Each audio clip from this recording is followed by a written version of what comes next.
आज हम लोग बिलियन चैप्टर का पार्ट 6 वीडियो पढ़ेंगे, जहाँ पर हम लोग थोड़ा सा वाष्प दाब के बारे में चर्चा करेंगे। और इस कंडीशन में सबसे पहले जानेंगे वाष्पशील पदार्थ और अवाष्पशील पदार्थ क्या होते हैं। तो सबसे पहला चीज़ वाष्पशील पदार्थ क्या होते हैं। तो सबसे पहला चीज़ हम लोग जानेंगे वाष्पशील पदार्थ। वाष्पशील पदार्थ क्या होते हैं। वाष्पशील पदार्थ को हम लोग वोलेटाइल सब्सटेंस कहेंगे। वोलेटाइल सब्सटेंस कहेंगे। तो सबसे पहला चीज़ जानेंगे वाष्पशील पदार्थ क्या होते हैं। ऐसा कोई भी पदार्थ जिसे गर्म करने पर वाष्प में बदल जाए उसे वाष्पशील पदार्थ कहेंगे। तो वाष्पशील पदार्थ क्या होता है? वह पदार्थ जिसे गर्म करने पर वाष्प में बदल जाए उसे वाष्पशील पदार्थ कहते हैं। एग्जाम्पल के तौर पर अगर हम लोग पानी को देखें, एग्जाम्पल के तौर पर पानी को देखें तो पानी को गर्म करें वाष्प में बदल जाता है। ऑयल को, पेट्रोल को देखें तो हम लोग कहते हैं कि पेट्रोल को खुला मत छोड़िए, उड़ जाएगा, मतलब बहुत ज़्यादा वाष्पशील है। और भी हम बात करें तो जनरली ऑयल की बात कर लें, जो किरोसिन ऑयल होती है, ETC, ये सभी के सभी वाष्पशील पदार्थ हैं। तो वाष्पशील पदार्थ क्या होगा? ऐसा कोई भी पदार्थ जो गर्म करने पर वाष्प में बदल जाए उसे वाष्पशील पदार्थ कहेंगे। दूसरा हम लोग जानेंगे अवाष्पशील पदार्थ किसे कहेंगे। अवाष्पशील पदार्थ किसे कहेंगे। अवाष्पशील पदार्थ किसे कहेंगे। अवाष्पशील पदार्थ को हम लोग इंग्लिश में नॉन वोलेटाइल कहते हैं। क्या कहते हैं जी? नॉन वोलेटाइल सब्सटेंस कहते हैं। तो क्या होता है नॉन वोलेटाइल? अरे और लग गया है, मतलब नहीं, मतलब ऐसा कोई पदार्थ जिसे गर्म करने पर वाष्प में न बदले उसे अवाष्पशील पदार्थ कहते हैं। एग्जाम्पल के तौर पर अगर नमक ले लें और नमक को चाहे जितना गर्म करें कभी भी यह वाष्प में नहीं बदलेगा। पत्थर ले लीजिए, पत्थर की बात करते हैं, रॉक, चट्टान, अगर इनको चाहे जितना गर्म कर दें ये कभी भी वाष्प में नहीं बदलेगा। इसका मतलब इसे कहेंगे अवाष्पशील पदार्थ। तो हम लोग दोनों चीज़ जान चुके हैं कि वाष्पशील पदार्थ क्या होगा जिसे गर्म करने पर वाष्प में बदले, और अवाष्पशील क्या होगा जिसे चाहे जितना गर्म कर लें कभी भी वाष्प में न बदले उसे कहेंगे अवाष्पशील पदार्थ। अब हम जानेंगे वाष्पशील पदार्थ। अब हम यहाँ पर जानेंगे कि यहाँ पर वाष्प दाब होता क्या है, और उसके बाद हम लोग जानेंगे वाष्प दाब को कौन कौन से फैक्टर प्रभावित करेंगे। तो सबसे पहला चीज़ हम लोग जानेंगे वाष्प दाब होता क्या है। वाष्प दाब होता क्या है? वाष्प दाब को हम लोग इंग्लिश में वेपर प्रेशर कहेंगे। वेपर प्रेशर कहेंगे। तो अब हम लोग जानेंगे वाष्प दाब क्या होता है। बहुत ध्यान से समझिएगा, समझ में आ जाएगा। सबसे पहला चीज़, हम लोग एक कंटेनर के अंदर पानी भर लिए हैं, जो कि बार बार इस चैप्टर में पानी का ही जिक्र किया जाएगा। इस कंटेनर के अंदर हम क्या भर लिए जी? पानी। अब ध्यान दीजिएगा वाष्प दाब क्या है। जब इस पानी को आप गर्म करेंगे तो यह पानी के अणु वाष्प में बदलेंगे। तो जो वाष्प के अणु हैं, मतलब यह पानी जो वाष्प बनाया है, इन वाष्प के अणुओं के द्वारा इसके सरफेस पर जितना प्रेशर लगाया जाएगा, जितना दाब लगाया जाएगा उसे कहेंगे वाष्प दाब। तो वाष्प दाब क्या होगा? वाष्प के अणुओं के द्वारा द्रव के सतह पर, पानी के सतह पर लगाए गए दाब को वाष्प दाब कहते हैं। अब हम बात करेंगे कि वाष्प दाब को कौन कौन से फैक्टर प्रभावित करेंगे। तो अब हम लोग पढ़ेंगे factor affecting vapour pressure. Factor affecting वाष्प दाब, vapour pressure. Factor affecting vapour pressure मतलब वाष्प दाब को प्रभावित करने वाले फैक्टर, प्रभावित करने वाले कारक। सबसे पहला जो फैक्टर होगा उसको हम लोग कहेंगे इंटरमोलिकुलर फोर्स, जिसे हम लोग नेचर के नाम से जानेंगे। तो सबसे पहला हम लोग फैक्टर जानेंगे कि जो पदार्थ ले रहे हैं, जो विलायक ले रहे हैं, उनका नेचर क्या है। अब हम बात करेंगे नेचर के बारे में कि जिस विलायक के अंदर अणुओं के बीच इंटरमोलिकुलर फोर्स ज़्यादा होगा, मतलब अणु आपस में ज़्यादा बल से जुड़े होंगे, वह जल्दी से वाष्प में नहीं बदलेंगे। इसका मतलब जिस विलायक के अणुओं के बीच इंटरमोलिकुलर फोर्स ज़्यादा होगा, उनका वाष्प दाब कम होगा, और जिस विलायक के अणुओं के बीच इंटरमोलिकुलर फोर्स कम होगा, इनका वाष्प दाब ज़्यादा होगा। मतलब नेचर की बात करें तो विलायक के लिए नेचर की बात करें तो नेचर से एक कॉन्सेप्ट है हमारे पास कि वाष्प दाब directly proportional to intermolecular force. Intermolecular force इसका मतलब जिस विलायक के अणुओं के बीच इंटरमोलिकुलर फोर्स ज़्यादा होगा, उनका वाष्प दाब कम होगा, और जिनका इंटरमोलिकुलर फोर्स कम होगा, उनका वाष्प दाब ज़्यादा होगा। एग्जाम्पल के तौर पर हम बात करें, अगर ईथर ले लिया जाए और दूसरा ले लिया जाए एल्कोहल, तो जो ईथर होगा उनका वाष्प दाब ज़्यादा होगा और एल्कोहल का वाष्प दाब कम होगा। और वाष्प दाब अगर इनका ज़्यादा है तो इनके अणुओं के बीच इंटरमोलिकुलर फोर्स कम होंगे। दूसरा हम बात करेंगे नेचर के बाद, दूसरा जो फैक्टर होगा उस फैक्टर को हम लोग कहेंगे टेम्परेचर। टेम्परेचर किस तरह से, ताप किस तरह से वाष्प दाब को प्रभावित करेगा। तो यहाँ पर हम बात करेंगे कि टेम्परेचर वाष्प दाब को कैसे प्रभावित करेगा। तो इन दोनों में डायरेक्टली रिलेशनशिप है। इसका मतलब किसी भी विलायक के लिए वाष्प दाब डायरेक्टली प्रोपोर्शनल टू टेम्परेचर होगा। इसका मतलब अगर टेम्परेचर बढ़ा देंगे तो वाष्प दाब बढ़ जाएगा, अगर टेम्परेचर घटा देंगे तो वाष्प दाब घट जाएगा। यहाँ पर एक ही विलायक के लिए, एक ही द्रव के लिए वाष्प दाब और टेम्परेचर के बीच एक संबंध दिखाऊंगा एक फार्मूला के द्वारा। और क्या है ये फार्मूला? मतलब अगर एक ही द्रव को टेम्परेचर T1 से, एक ही द्रव को टेम्परेचर T1 से T2 तक गर्म किया जाए, मतलब द्रव एक ही है लेकिन इनको अगर टेम्परेचर T1 से T2 तक गर्म करें, उस कंडीशन में अगर टेम्परेचर T1 पर वाष्प दाब P1 है तो T2 पर मान लें P2 होगा। इस कंडीशन में अगर हम लोग वाष्प दाब और टेम्परेचर के बीच संबंध देखें तो ये संबंध होगा log P2 बाई P1 बराबर डेल्टा H बाई 2.3038 ब्रैकेट में 1 by T1 minus 1 by T2। और ये हमारे पास जो फार्मूला है, इससे टेम्परेचर और वाष्प दाब के बीच आसानी से संबंध को निकाला जा सकता है। इस फार्मूले में कौन क्या चीज़ है, तो यहाँ पर P1 टेम्परेचर T1 पर वाष्प दाब है, टेम्परेचर T1 पर वाष्प दाब है। और P2 क्या है जी, तो टेम्परेचर T2 पर वाष्प दाब है। R की वैल्यू बोले तो यहाँ पर होगा, एक कांस्टेंट है और इसका वैल्यू 8.314। अगर यूनिट की बात कर लें तो होगा जूल पर मोल पर केल्विन होगा,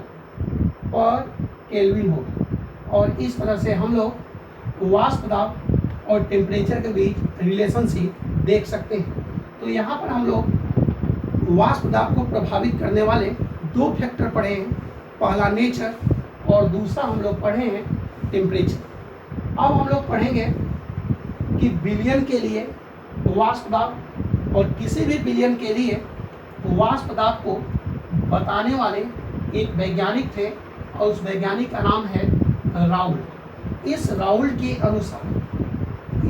के अनुसार दो नियम दिए गए, एक वाष्पशील के लिए और दूसरा अवाष्पशील के लिए। तो सबसे पहला चीज हम लोग पढ़ेंगे राउल्ट का नियम। सबसे पहले हम लोग पढ़ेंगे राउल्ट का नियम। और राउल्ट का नियम किसके लिए पढ़ेंगे जी? तो सबसे पहला हम लोग पढ़ेंगे वाष्पशील पदार्थ के लिए राउल्ट का नियम। वाष्पशील पदार्थ के लिए राउल्ट का नियम। चलिए हम देखते हैं कि राउल्ट का नियम होता क्या है। सबसे पहला चीज इस नियम को समझने के लिए हम एक विलयन लेते हैं, और आप लोग को पता होगा कोई भी विलयन बनाने के लिए दो कंपोनेंट चाहिए, एक विलेय चाहिए और दूसरा विलायक चाहिए। तो मैं मानता हूं कि इस विलयन में दो कंपोनेंट है। पहला कंपोनेंट ए है और दूसरा कंपोनेंट बी है। ए को हम लोग मान लेते हैं कि विलायक है, और बी को मान लेते हैं विलेय है। तो समझिएगा राउल्ट साहब क्या कहते हैं। राउल्ट साहब कह रहे हैं कि इस विलयन के अंदर जो विलेय और विलायक है, दोनों के दोनों वाष्पशील हैं। तो इस कंडीशन में राउल्ट का नियम कहता क्या? राउल्ट के अनुसार एक विलयन के अंदर किसी भी कंपोनेंट का आंशिक वाष्प दाब उसी कंपोनेंट के वाष्प दाब और उसी के मूल अंश के गुणनफल के बराबर होता है। इसका मतलब अगर सही से हम लोग समझें तो अगर ए का आंशिक दाब निकालना हो तो हम निकालेंगे पी ए। और क्या है जी आंशिक दाब? तो इनका राउल्ट का नियम कहता है किसी कंपोनेंट का आंशिक दाब इसी कंपोनेंट के वाष्प दाब, तो वाष्प दाब को हमको पी नॉट ए कर लें, वाष्प दाब और इसी के मूल अंश, तो मूल अंश x लिख लें, इसी के मूल अंश के गुणनफल के बराबर होता है। इसको मान लें समीकरण नंबर 1।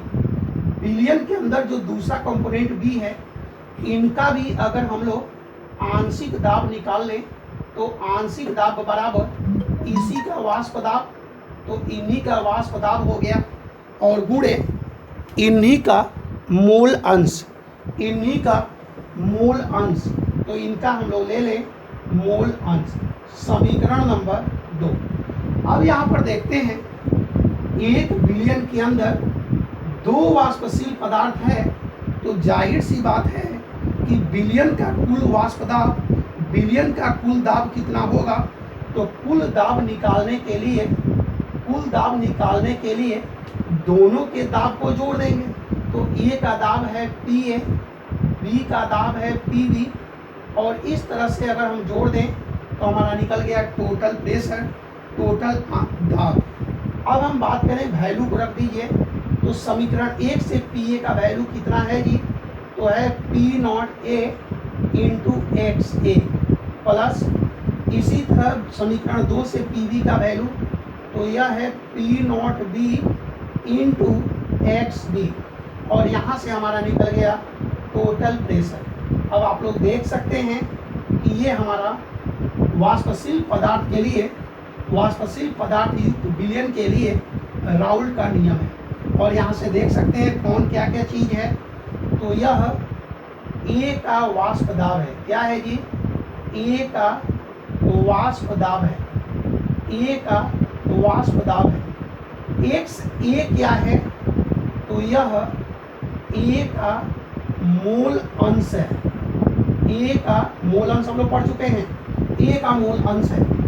पी नॉट बी आप लोग देख सकते हैं, तो ये क्या है जी? बी का वाष्प दाब है, और इसी तरह एक्स बी का लें तो यह बी का मूल अंश है। और देख सकते हैं यहाँ से कि टोटल प्रेशर कैसे निकला है, बहुत आसान है। अब हम यहाँ पर एक नोट की चर्चा करेंगे। यहाँ पर एक नोट बताऊँगा कि कोई थोड़ा सा क्वेश्चन उलझा दिया तब कैसे बनाएंगे। अब हम लोग एक कंसेप्ट जानते हैं, एक मिश्रण के अंदर जितना भी कंपोनेंट है उन सभी कंपोनेंट के मूल अंश का योगफल हमेशा 1 होगा। इसका मतलब since XA plus XB equal to 1, तो अगर x से यहाँ से निकालना हो तो हो जाएगा 1 माइनस XB। अगर इस वैल्यू को इस फॉर्मूला में पुटअप कर दिया जाए तो हमारा निकल जाएगा P total equal to P nought A और XA का वैल्यू 1 माइनस XB और plus P nought B into XB। आगे थोड़ा सा बढ़ा जाए, इनसे मल्टीप्लाई कर लीजिए। अगर मल्टीप्लाई करते हैं तो P nought A minus P nought A into XB और plus P nought B into XB। अब थोड़ा सा देखिए तो यहाँ पर कुछ कॉमन हो रहा है क्या? अगर इनको सही करना चाहते हैं तो थोड़ा सा प्लस वाले को इधर ला लीजिए, तो plus P nought B into XB और minus P nought A into XB। अब आप लोग खुद देख सकते हैं कोई कुछ चीज़ कॉमन है क्या? तो हाँ, यहाँ पर XB कॉमन है, तो हम लोग प्लस XB कॉमन ले लिए, तो बचा क्या है जी? P nought B minus P nought A। और इस तरह से हम लोग टोटल प्रेशर निकाल सकते हैं।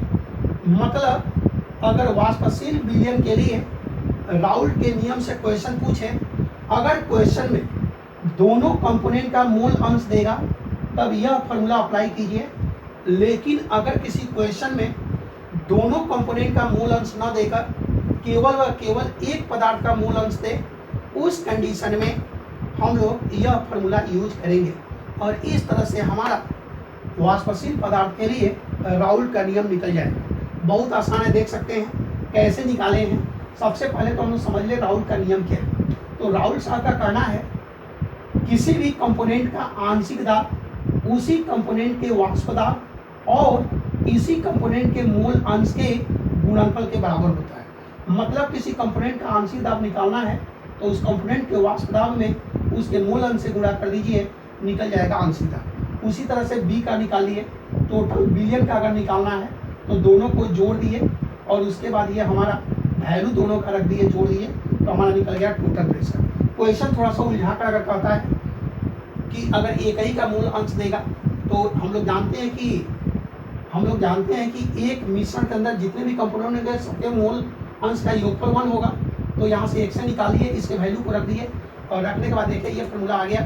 मतलब अगर क्वेश्चन में केवल एक ही कंपोनेंट का मूल अंश दिया है तो उस कंडीशन में ये फॉर्मूला अप्लाई कीजिए और आपका आराम से राउल्ट के नियम से पूरे विलयन का वाष्प दाब निकल जाएगा। अब हम बात करेंगे अगर विलयन के अंदर जो विलेय डाला गया है, अगर विलयन के अंदर जो विलेय डाला गया है वह वाष्पशील न होकर के अवाष्पशील है, उस कंडीशन में राउल्ट का नियम कैसे अप्लाई करेंगे। तो अब हम लोग ये जानेंगे कि अवाष्पशील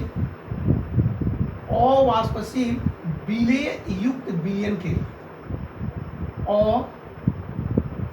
अवाष्पशील विलेय युक्त विलयन के लिए अवाष्पशील विलेय युक्त विलयन के लिए राउल्ट का नियम, विलयन के लिए राउल्ट का नियम, विलयन के लिए राउल्ट का नियम।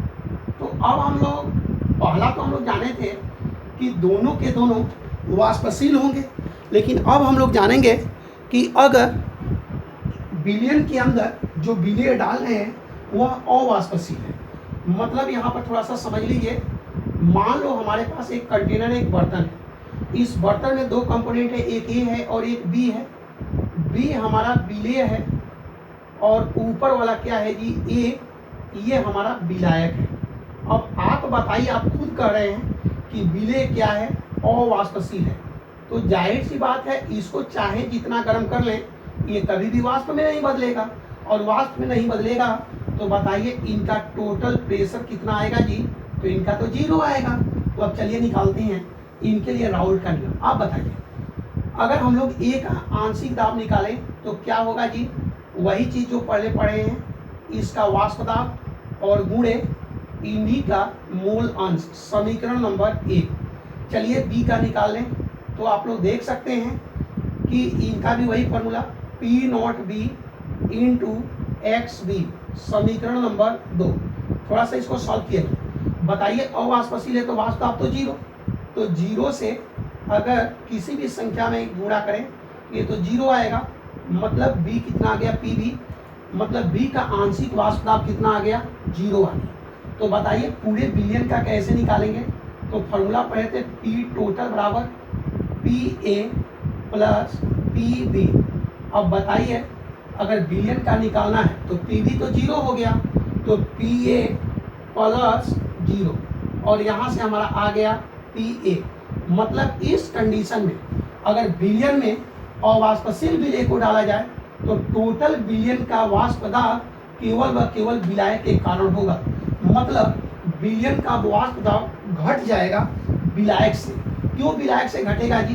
क्योंकि कुछ विलेय विलायक के जगह को कवर कर लिए हैं, जिसके कारण यह विलेय तो वाष्प में नहीं बदलेगा। इसका मतलब यहाँ पर वाष्प घट जाएगा तो वाष्प दाब भी घट जाएगा। चलिए अब पी ए की वैल्यू को रखिए। पी ए का वैल्यू क्या था जी? तो P not A into X A. अब आप बताइए, हम लोग एक फार्मूला जानते हैं, चूँकि एक्स ए प्लस एक्स बी बराबर 1, तो बताइए अगर हम लोग एक्स ए निकाल लें तो 1 माइनस एक्स बी होगा कि नहीं। इस वैल्यू को उठाकर यहाँ रख दें तो हमारा निकल जाएगा पी, यहाँ पर हमारा निकल जाएगा P total P not A into X A के जगह पर 1 माइनस एक्स बी, और यहाँ से अगर सॉल्व किया जाए तो P not A minus P not A into X B, और ये हो जाएगा हमारा टोटल प्रेशर। अब यहाँ से थोड़ा सा हम लोग देखें तो अगर यहाँ से ये टोटल को हम लोग एक साइड में कर लें, अगर टोटल को इधर कर लिया जाए तो हमारा हो जाएगा, अगर यहाँ से देखिए तो कॉमन भी हो सकता है, तो अगर हम लोग इसको टोटल को इधर कर लें तो P not A into X B बराबर ये इधर आएगा, तो जाहिर सी बात है प्लस है तो इधर आएगा तो माइनस में ये हो जाएगा। अगर हम लोग यहाँ से मोल फ्रैक्शन निकाल लें तो यहाँ से हो जाएगा P not A minus P T और बाई पी नॉट ए, और ये देख सकते हैं आप लोग कि यही हमारा क्या है, अवाष्पशील विलेय युक्त विलयन के लिए राउल्ट का नियम। और क्या है ये नियम? तो अवाष्पशील विलयन के लिए राउल्ट का नियम का कहना है कि वाष्प दाब में आपेक्षिक अवनमन, आपेक्षिक का मतलब जो शुरू में था उसी से अगर भाग दे दिया जाए। अवनमन का मतलब क्या कि अवनमन का मतलब कुछ घटा क्या कि विलायक के लिए जितना था उसमें से टोटल को घटा दिए, तो हम इसको कहेंगे अवनमन। और अगर हम लोग अवनमन के जगह पर अपेक्षिक अवनमन निकालें तो उस कंडीशन में शुरू वाले से भाग दे दें तो इनको कहेंगे अपेक्षिक अवनमन और इनको कहेंगे मूल अंश। तो इनका कहना क्या है कि वाष्प दाब में अपेक्षिक अवनमन विलेय के मूल अंश के बराबर होता है, और यही हमारा है अवाष्पशील विलेय युक्त विलयन के लिए राउल्ट का नियम। और इस तरह से हमारा राउल्ट का नियम समाप्त हुआ। जितने भी लोग हमारा वीडियो देख रहे होंगे सब्सक्राइब कर दीजिएगा। अगर समझ में नहीं आया तो कमेंट जरूर कीजिएगा कि सर समझ में नहीं आया। मैं पूरी दवा के साथ कह सकता हूँ कि टोटल जितना बताया गया है सब कुछ आपको समझ में आया होगा। Thanks to all of you.